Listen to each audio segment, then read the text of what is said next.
श्री गणेशाय नमः। श्री जानकी वल्लभो विजयते। श्री रामचरितमानस प्रथम सोपान बालकांड दोहा नंबर 151 और 152। जय सिया राम।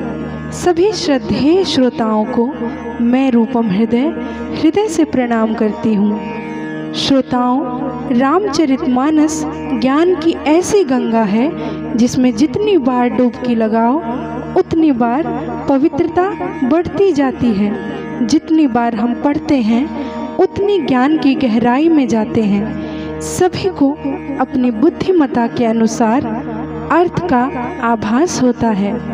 किसी को लगता है सबके राम अलग अलग हैं, कोई सभी जीवों में राम को ही देखते हैं। हमें भी अपनी श्रद्धा, विश्वास और बुद्धि के अनुसार जो भावार्थ समझ में आता है वह आपके सामने प्रस्तुत करते हैं। इसलिए जो भी त्रुटि हो उसके लिए क्षमा प्रार्थी हैं। पिछले एपिसोड में हमने सुना मनु और शतरूपा जी ने भगवान से वरदान के रूप में उनके जैसे पुत्र की कामना की, साथ ही अखंड भक्ति का वरदान भी मांगा, जिसे भगवान ने यह कहते हुए स्वीकार किया कि मैं स्वयं आपका पुत्र बनकर आऊँगा। आज इससे आगे मैं दोहा नंबर 151 और 152 का पाठ चौपाई और भावार्थ सहित करूँगी। वह इसलिए कि दोहा नंबर 152 के बाद मास पारायण 5वां विश्राम है। रामचरितमानस में मास पारायण विश्राम का अत्यधिक महत्व है, जिसके बारे में फिर किसी दिन चर्चा करेंगे। अब पाठ शुरू करते हैं। जय सिया राम।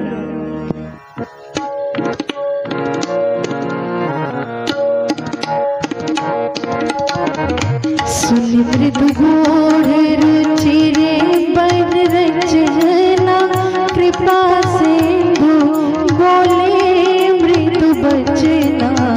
जो कछु रुचि तुम्हारे मन माही, मैं सो दीन सब संशय नाही। मातु विवेक अलौकिक तोर, कबहु न मिटे अनुग्रह मोरे।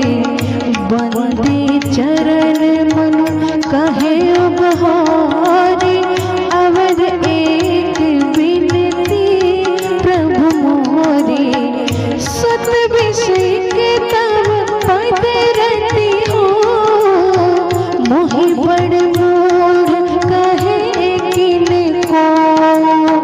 मनि बिनु फनि जिमि जल बिनु मीना, मम जीवन तिमि तुम्हि अधीना।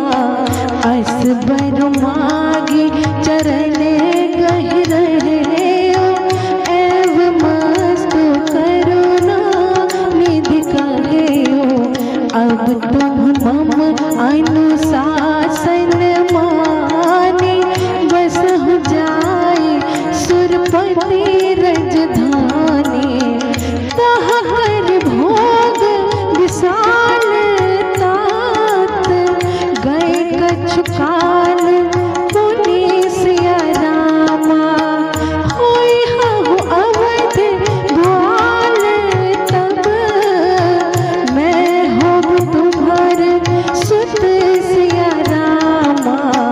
इच्छा मय नर वेश सवार, होय हहु प्रगट निकेत तुम्हारे। अंसन सहित देह धरताता, करिहु चरित भगत सुखदाता। जे सुनि सादर नर बड़ भागी, भव तरहि ममता मद त्यागी। आदि सत्य जे जग उपजाया, सो अवतरी मोरी यह माया। पूरे युग में अभिलाष तुम्हारा, सत्य सत्य पद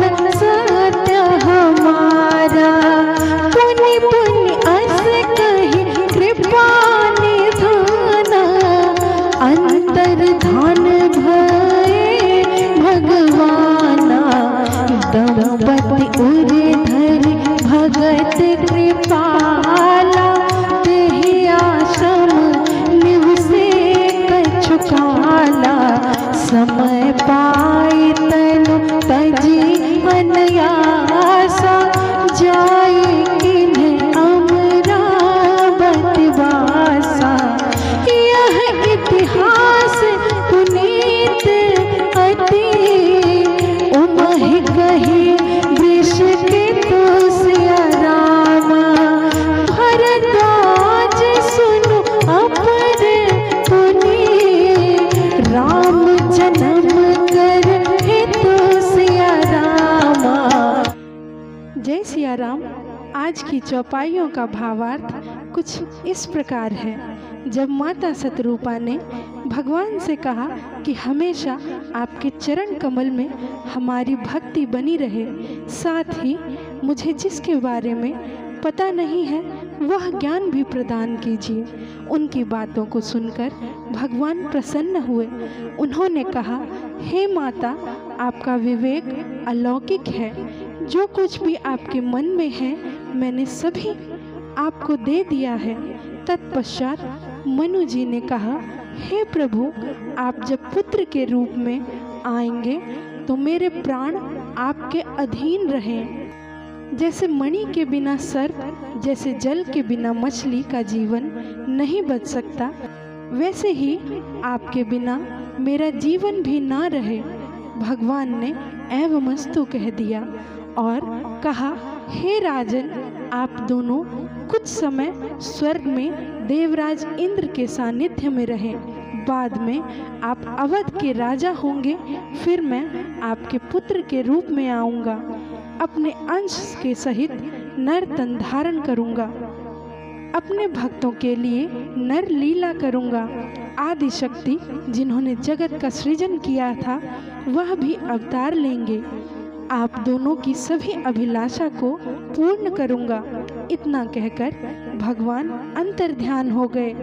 याज्ञवल्क्य ऋषि कहते हैं, हे भरद्वाज जी, यह कथा भगवान शंकर ने माता पार्वती से कहा कि भगवान के अवतार लेने का एक कारण यह भी है। आज बस इतना ही।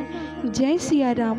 इसी तरह रामायण के सभी एपिसोड से जुड़ने के लिए हमारा YouTube चैनल रूपम हृदय जरूर सब्सक्राइब करें और रामायण के सभी एपिसोड्स को अपने प्रियजनों तक पहुंचाने का पुण्य कार्य अवश्य करें। जय सिया राम।